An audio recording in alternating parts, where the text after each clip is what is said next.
Marble walls echoed with tension as Senator Ron Johnson mocked Jasmine Crockett's roots. The air inside the Senate hearing chamber froze. Reporters gasped. Activists leaned forward. Staffers clutched their notepads. And then, her calm, razor-sharp comeback detonated. Johnson stood red-faced, fumbling with papers, and walked out of the room. A hearing turned into history. Hit like, subscribe, because what you're about to hear is not just politics. It is power being shattered in real time. Jasmine Crockett. From working-class beginnings to Capitol Hill, her journey was carved through grit and long nights. Courtrooms where she fought for those without voices. Neighborhoods where resilience wasn't a slogan but a necessity. She became known not for grandstanding speeches but for preparation, for facts, for details weaponized with surgical precision. She built her reputation on receipts, not rhetoric.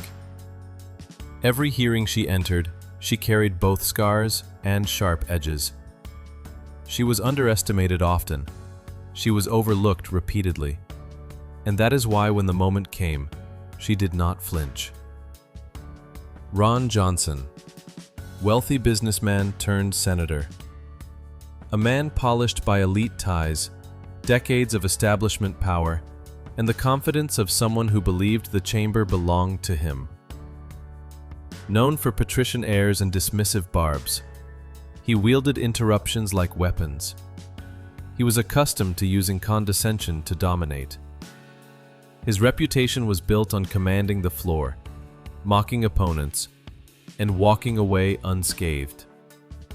In countless hearings, he had cut challengers down with smirks and insinuations. He believed today would be no different. The setting was a grand committee hearing. Wood paneling gleamed under broadcast lights. Marble columns stood like pillars of judgment. Journalists lined the back, fingers ready on keyboards. Activists clutched pens. Television cameras hummed with live feeds to millions of homes.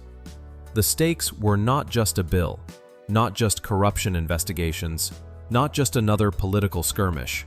What hung in the balance was larger. Who gets to define the American experience? Who has the right to speak with authority in front of the nation? The elite senator with wealth behind him, or the congresswoman who carried the weight of lived reality? The atmosphere buzzed like a live wire. Everyone sensed that something beyond politics was about to erupt. Johnson leaned toward his microphone, smirk curling. His voice dripped with arrogance. Maybe if you had a real legal background, Congresswoman, you'd understand how Washington works. His tone was sharp. His words meant to wound. A few allies chuckled. The laughter was cruel, dismissive, designed to belittle her standing. Crockett inhaled slowly, lips pressed tight. She scribbled notes. Her calm made the tension heavier. She opened her mouth to respond, but Johnson cut across her words. Some of us didn't grow up chasing headlines. We actually built something. The jab landed with intention. His voice was sharp enough to sting. Gasps flickered across the room. Staffers looked down at their papers. Reporters' heads lifted. The imbalance of power felt suffocating.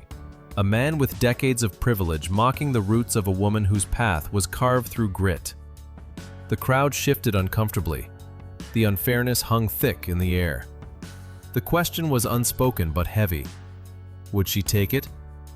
Would she fold like so many before her? All eyes turned. All ears strained for her reply. Crockett raised her hand, not high, not frantic. Just steady enough to silence the room. Murmurs faded. Even Johnson's voice cut short. She pulled out a document highlighted in yellow. Her voice was calm, deliberate, but laced with steel. Senator, while you were inheriting fortunes, I was defending people who couldn't afford a lawyer. She lifted her eyes, locking them on him. That's a background you can't mock, because it's the one that scares you. The silence after her words was deafening. Reporters' jaws slackened. Aides froze mid-note. Even the cameras seemed to hold their breath. Johnson's smirk faltered. His eyes blinked rapidly. His hands shifted papers that no longer mattered. His face flushed crimson. Crockett's words had pierced straight through the armor of arrogance. They did not shout. They did not beg. They simply revealed.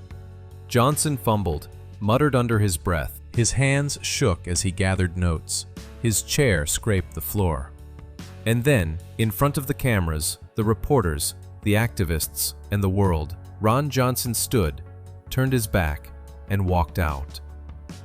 The chamber erupted. Gasps cascaded into muffled applause. Whispers surged like waves. Crockett did not move. She sat still, calm, notes untouched. Her silence now spoke louder than any retort. The empty chair where Johnson had sat was more powerful than words. It was the image of arrogance collapsing. The aftermath spread instantly. Reporters tweeted, "Most powerful takedown of the year."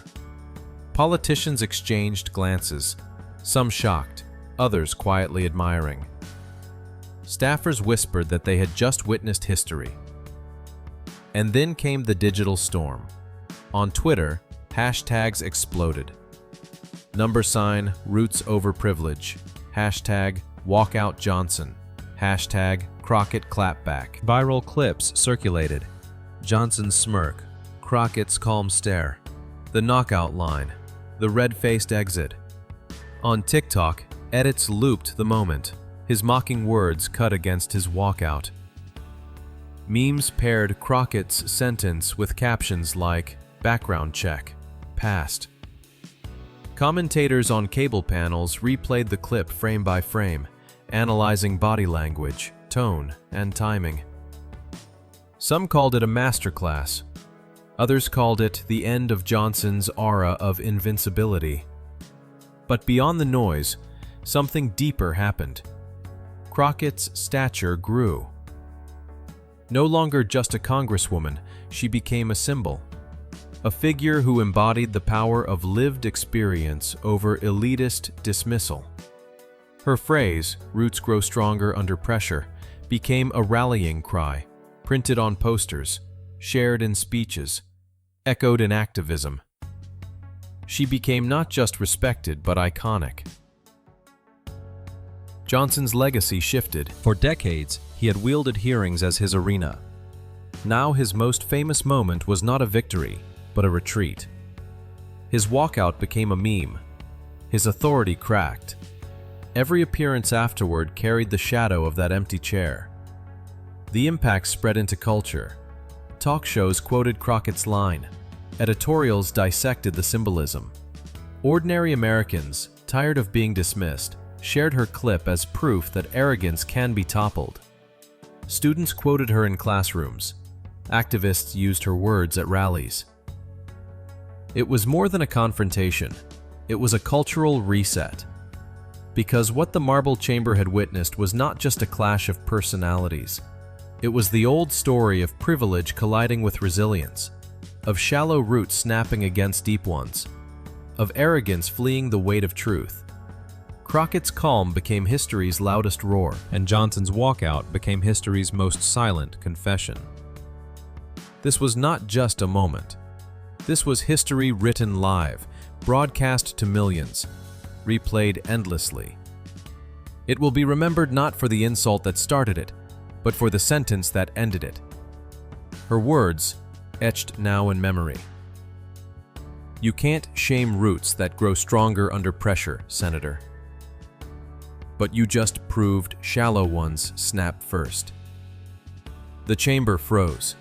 The senator walked out. And America learned once again that the underdog carries more power than arrogance will ever admit. This was not theater. This was not rhetoric. This was reality bending before truth.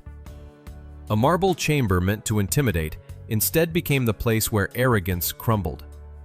A nation saw it. A world replayed it, and history recorded it.